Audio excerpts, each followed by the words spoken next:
Good morning, students. Welcome back. We are going to start our next topic and the topic is causes of AD. देखिए हमने previous class में ये देखा था कि आपकी डेफिशिएंट डिमांड की जो है वो प्रॉब्लम्स क्या थी या प्रॉब्लम है क्या, ठीक है। यहाँ हम कॉजेस पढ़ेंगे डेफिशिएंट एग्रीगेट डिमांड के, ठीक है, ऑफ डेफिशिएंट एग्रीगेट डिमांड। देखिए स्टूडेंट्स, डेफिशिएंट एग्रीगेट डिमांड है क्या चीज, वो आपको पहले रिमाइंड करा देती हूँ। डेफिशिएंट एग्रीगेट डिमांड का मतलब होता है aggregate demand is less than as, ये आपके कम होगी एएस से, ठीक है। अब ये जो चीज है वो क्यों होती है, कैसे होती है, इसके क्या कारण है, वो हम यहाँ पे पढ़ने वाले हैं। एग्रीगेट डिमांड में मैंने आपको पहले बताया था कि हमारी जो फुल एम्प्लॉयमेंट की कैपेसिटी है उससे कम अगर हम प्रोडक्शन करते हैं, यानी हमारे जो रिसोर्सेस ऑफ प्रोडक्शन है वो अगर फुल्ली यूज नहीं होते हैं, फुल्ली यूटिलाइज नहीं हो पा रहे हैं और जो प्रोडक्शन है वो कम है, तो इसको हम जो है डेफिशिएंट एग्रीगेट डिमांड बोलते हैं। अब इसके क्या कारण हो सकते हैं वो हम देखते हैं यहाँ पे। Reduction in private consumption expenditure, लोगों ने अगर किसी भी प्रकार से, किसी भी तरीके से जो लोग हैं हमारे, उन्होंने अपने प्राइवेट कंजप्शन यानी उन्होंने अपने कंजप्शन में कमी कर दी है। हो सकता है कि उनकी सैलरी कम हो, या हो सकता है कि वो इन्वेस्टमेंट करना नहीं चाहते हैं, सेविंग करना ज्यादा चाहते हैं, या उनको अपनी पसंद की चीज नहीं मिल रही है, या उनकी एक्सपेक्टेशंस कुछ और है और कुछ और चीज उनको अवेलेबल होती है। तो ऐसी सिचुएशन में जो लोग हैं वो अपने प्राइवेट कंजप्शन को कम कर देते हैं, और जब प्राइवेट कंजप्शन कम हो जाता है तो डेफिनेटली आपकी एग्रीगेट डिमांड भी कम हो जाएगी, ठीक है। बेसिकली आपको ये पढ़ना है कि एग्रीगेट डिमांड कम क्यों होती है, क्या कारण है जिसकी वजह से एग्रीगेट डिमांड कम हो जाती है।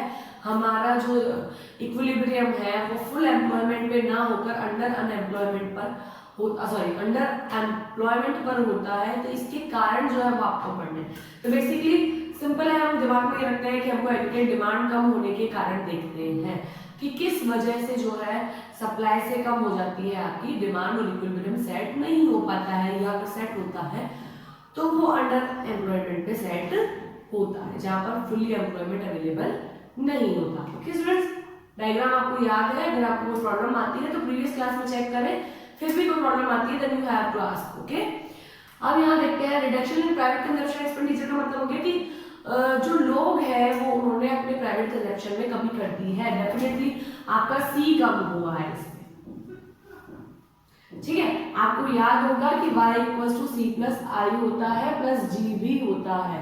अगर आपकी टू सेक्टर इकोनॉमी है then these are the contain, and if you have three dimension economy then you have three components. Okay students, अगर आपके पास में टू सेक्टर इकोनॉमी काम करती है then you have only two sector, first is consumption and the second one is investment. Okay, and you have three sector economy then you have consumption, investment and government expenditure also available here. Okay, ये चीज अगर आपको देखते हैं, ये देखते हैं तो आपका जो फर्स्टली है reduction in private consumption, aggregate demand कम होने का पहला सबसे बड़ा कारण ये होता है कि आपके जो रिडक्शन है वो सबसे पहले कंजप्शन में होता है। आपकी जो जनता है, आपकी कंट्री के जो लोग हैं उन्होंने कंजप्शन कम कर दिया है। कंजप्शन कम उस सिचुएशन में होता है जब उनको लगता है कि we have to need savings, हमें जो है सेविंग्स करनी है। अगर उन्हें ऐसा लगता है कि उनकी जो चीज अवेलेबल हो रही है this is not the perfect quality which we want, वो जो चाहते हैं वो उन्हें नहीं मिल रहा, जो क्वालिटी वो चाहते हैं वो नहीं मिल रही है, तो भी वो अपना कंजप्शन कम कर सकते हैं। या हो सकता है कि आपकी मार्केट में जो है वो मंदी चल रही है यानी डिप्रेशन चल रहा है, उस सिचुएशन में भी वो कंजप्शन कम कर सकते हैं। ऐसा भी हो सकता है कि जो है उनकी इनकम उनको कम लगती है, या फिर हम कह सकते हैं प्राइसेस जो है वो तेजी से इंक्रीज हो रही है, इस सिचुएशन में उनका कंजप्शन कम हो जाता है। There are many option, there are many problems, there are many, कह सकते हैं कि हम बहुत सारी ऐसी चीजें हैं, there are many things which is related to consumption and these are the components to reduce aggregate demand. ये ऐसे कंपोनेंट्स हैं जिनकी वजह से रिडक्शन इन कंजप्शन होता है, और कंजप्शन कम होने की वजह से एग्रीगेट डिमांड भी कम हो जाती है। Okay students, and the second one is reduction in private investment expenditure. These are the components to reduce aggregate demand. ये जो कंपोनेंट्स है वो हमारे इन्वेस्टमेंट पे इफेक्ट करते हैं। इन्वेस्टमेंट पे इफेक्ट तब होगा जब आप ये समझ लीजिए कि दीज आर ऑल रिलेटेड। अगर डिमांड कम हो जाती है तो बंदा जो है वो इन्वेस्टमेंट कम कर देगा। ठीक है, बहुत ही सिंपल है। जब डिमांड ही नहीं हो रही तो सप्लाई सप्लाई क्यों करेगा? जब सप्लाई वो नहीं कर रहा है इसका मतलब उसने इन्वेस्टमेंट को कम कर दिया। प्राइवेट इन्वेस्टमेंट में आप इनको भी ले सकते हैं कि हम हमारे जो खर्चे हैं, यानी पर्टिकुलर पर्सन जो है वो अपने खर्चों को कम कर देता है। कैसे कम कर देता है? मान लो जस्ट इन केस कि हम जो है साल भर में 10 जोड़ी कपड़े लेकर आते हैं तो हम अपना इन्वेस्टमेंट कम कर सकते हैं उसके लिए। तो हमारा काम 5 से भी चल रहा है, 7 से भी चल रहा है, then you have to pick 5 और 7। ठीक है, ऐसा कह सकते हैं कि हम हमारे जो खर्चे थे, जैसे मेरे एक्सपेंसेस हुआ, डेली मुझे रेस्टोरेंट जाने की आदत हो जाती है या पर वीक में रेस्टोरेंट जाती हूँ और खाना वगैरह खाते हैं हम, तो जो इन्वेस्टमेंट है वो प्राइवेट इन्वेस्टमेंट है, इसको हम कर सकते हैं कम। हम कह सकते हैं कि हमारे जो पर्सनल एक्सपेंडिचर्स होते हैं उनको भी बहुत सारे तरीके से हम कम कर सकते हैं। प्रोड्यूसर जो है, अगर डिमांड ही नहीं हो रही है then we have to reduce private investment. वो प्रोड्यूसर्स को भी जो है अपना इन्वेस्टमेंट जो है रिड्यूस करना पड़ता था। अगर मैं लिंक करके देखूं तो हम ये कह सकते हैं कि रिडक्शन इन प्राइवेट कंजप्शन जो है, जैसे ही रिडक्शन इन प्राइवेट कंजप्शन होता है हमने अपनी चीजों की डिमांड कम कर दी। जैसे ही हम डिमांड कम करते हैं रिडक्शन इन इन्वेस्टमेंट हो जाता है। प्रोड्यूसर जो है वो अपना इन्वेस्टमेंट कम कर देता है। क्यों कर देता है? जब डिमांड ही नहीं तो वो चीज बनाएगा ही क्यों? उसकी चीज सेल ही नहीं होने वाले, देन वो प्रोड्यूस क्यों करे? तो इसीलिए यहाँ जो है हम कह सकते हैं कि इन्वेस्टमेंट में भी कमी आ जाती है। ठीक है, अगर मैं इससे रिलेट ना करूँ इसे तो भी मैं कह सकती हूँ कि एग्रीगेट डिमांड कम करने का ये भी कारण हो सकता है कि मैंने अपने पर्सनल खर्चों पे कंट्रोल किया है। For what? For savings also, for future needs. कुछ भी हो सकता है। हो सकता है कि मुझे सेविंग्स करनी है और मुझे फ्यूचर में कोई चीज खरीदनी है, उसके लिए मैंने अभी जैसे मुझे कार खरीदनी है मान लो, तो अगर मुझे कार खरीदनी है तो उसके लिए सेविंग्स करनी पड़ेगी। मुझे अभी अपने खर्चों को रोकना होगा, तब जाकर जो है अपनी इन्वेस्टमेंट कम करके जो है मैं अपनी नीड्स को कंप्लीट कर पाऊंगी। ओके, तो ये चीज जो है दोनों ही मैंने आपको बता दिया है कि रिलेटेड कैसे हो और रिलेटेड ना करें तो भी कैसे इंपॉर्टेंट है। Next one is government expenditure. अब जब लोगों ने ट्रांजैक्शन कम कर दिया है, इन्वेस्टमेंट कम कर दिया है, तो गवर्नमेंट क्या करेगी? गवर्नमेंट खर्चे करके क्या करेगी? गवर्नमेंट भी अपनी फैसिलिटीज को कम कर देती है, यानी कि जो पॉलिसीज पे खर्च कर रही थी, जितना कर रही थी उससे कम कर देती है। मान हम कह सकते हैं कि एजुकेशन फैसिलिटीज पे कम कर सकती है, हॉस्पिटल फैसिलिटीज अगर अवेलेबल है तो जबरदस्ती का खर्चा करने की कोई जरूरत नहीं है। गवर्नमेंट ने एकदम से उनके पास घाटा हो जाता है, यानी हम कह सकते हैं कि डेफिशिएट हो गया है गवर्नमेंट बजट में, तो वो किसी भी तरीके से कोशिश करती है कि वो अपना एक्सपेंडिचर कम करे, जो चीज ज्यादा जरूरी है उस पर ही रखे और जो चीज अननीडेबल है, जो नीड नहीं है, उस चीज पे वो अपना खर्चा कम कर देती है। जैसे ही उन्होंने खर्चा कम किया तो मार्केट में आपके फिर से मनी की कमी हो जाएगी, यानी डिफ्लेशन की प्रॉब्लम आएगी, और डिफ्लेशन ही है जो आपके एग्रीगेट डिमांड को रिड्यूस करता है। Okay students, next one is decline in exports. हमारे एक्सपोर्ट्स कम कर दिए जाते हैं, यानी लोग जो है वो हमसे कुछ खरीद नहीं, बाहर की कंट्री के जो लोग हैं वो हमसे कुछ खरीद नहीं रहे। अगर वो खरीद नहीं रहे इसका मतलब हमने उनका प्रोडक्शन नहीं करना है। अगर उनको प्रोडक्शन ही नहीं करना है तो आपके जो लोग हैं वो बेरोजगार रहेंगे। क्यों रहेंगे? कि जब प्रोडक्शन हो ही नहीं रहा तो उनको काम कौन देगा? ठीक है, जब प्रोडक्शन हो ही नहीं रहा तो रॉ मटेरियल की नीड नहीं होगी, तो बहुत सारे लोग ऐसे हैं जो रॉ मटेरियल सेल करते हैं वो जो है वो अनएम्प्लॉयड हो जाएंगे। ठीक है, यही चीज जो है अगर वो अनएम्प्लॉयड हो गए तो उनके पास पैसे की कमी हो जाएगी, इनकम लेवल डिक्रीज हो जाएगा। जब आपका इनकम लेवल डिक्रीज हो जाता है then you have to reduce your consumption. वो आपको अपने कंजप्शन को रिड्यूस करना पड़ता है।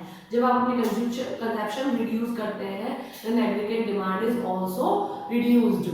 आपकी एक एक चीज एक दूसरे से लिंक है स्टूडेंट। अगर आपको कोई प्रॉब्लम आती है तो आप पूछिएगा, और जब आप पढ़ रहे हैं तो अपने दिमाग को ओपन करके देखें कि क्या ये चीजें एक दूसरे से लिंक होती है या नहीं होती है। जब आप इनको लिंक करने की कोशिश करेंगे तो आपको ज्यादा अच्छे से समझ में आएगा। Next one is rise in imports.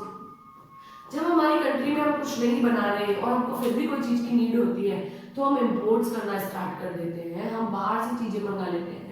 हम इससे रिलेट करके बता चुके हैं कि जब हमारे एक्सपोर्ट्स कम हो जाते हैं तो हम चीजें ही नहीं बना रहे हैं और इतनी सी चीज बनाने में कॉस्ट ज्यादा आती है तो वो नहीं बनाते हैं, बाहर से मंगा लेते हैं, वो सस्ती पड़ने लग जाती है। ठीक है। तो राइज इन इम्पोर्ट्स हो जाते हैं आपके, और हम इससे रिलेट करके ना देखें तो हम कह सकते हैं कि बहुत सारी ऐसी चीजें हैं जिसके हमारे पास कह सकते हैं साधन अवेलेबल है तो बहुत महंगे हैं, resources are available but they are expensive है, तो हम क्या करेंगे, कॉस्ट ज्यादा आएगी और उसको हम बनाएंगे ही नहीं, और बाहर से सस्ता मिल रहा है तो हम बाहर से मंगा लेते हैं। तो अगर हम हमारे एक्सपोर्ट्स में इंक्रीज कर देते हैं तो आपकी कंट्री में कुछ नहीं बन रहा, यानी आपके जो लोग हैं वो अनएम्प्लॉयड हैं, आपके जो साधन है वो वेस्ट चले जाएंगे, और यही है जो आपकी एग्रीगेट डिमांड को डिक्रीज कर देते हैं।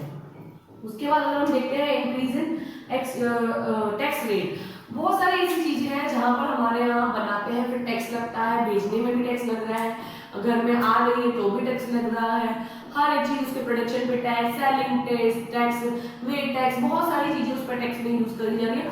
अगर आपके टैक्सेस इस तरीके से इंक्रीज होते हैं तो प्रॉफिट जो है वो कम हो जाते हैं, ऐसी सिचुएशन में एग्रीगेट डिमांड एक्चुअली रिड्यूस हो जाती है। अगर मैं प्रोड्यूसर के लेवल पर देखती हूँ तो अगर टैक्सेस मेरे पे बहुत सारे लग रहे हैं, if I am a producer, अगर मेरे पास बहुत सारे टैक्सेस लगते हैं, मान लो रॉ मटेरियल पे टैक्स लग रहा है, हम कह सकते हैं कि हमारी स्टेट टैक्स लग गया, गवर्नमेंट टैक्स लग गया, इनकम टैक्स लग गया, प्रोडक्शन टैक्स हो गया, हाउस टैक्स हो गया, बहुत सारी चीजों के अगर टैक्सेस लग रहे हैं तो ये टैक्सेस जो है मेरी कॉस्ट को इंक्रीज कर देते हैं।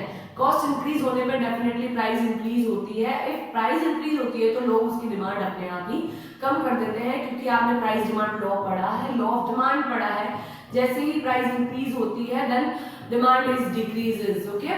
तो यहाँ पर जो है एग्रीगेट डिमांड भी डिक्रीज हो जाएगी। अगर मैं कंज्यूमर के लेवल पर देखती हूँ तो डेफिनेटली टैक्सेस लग रहे हैं प्रोड्यूसर पे तो वो प्राइस इंक्रीज करेगा, and I am a consumer, मैं प्राइस अगर हाई है तो मैं चीज परचेज नहीं करती, अपने कंजप्शन को रिड्यूस कर देती हूँ। अगर यहाँ पे इंक्रीज इन रेट टैक्स होता है, प्राइसेस इंक्रीज होगी स्टूडेंट्स, प्राइस इंक्रीज होने की वजह से उसकी डिमांड कम हो जाती है क्योंकि हम अपना कंजप्शन कम कर लेते हैं। These are related to one by one, ये एक दूसरे से लिंक है। अगर आपको नहीं समझ में आता है then you have to ask, और अगर कोई प्रॉब्लम आती है तो आप पूछ लीजिए, एक बार बुक से रीड आउट कीजिए।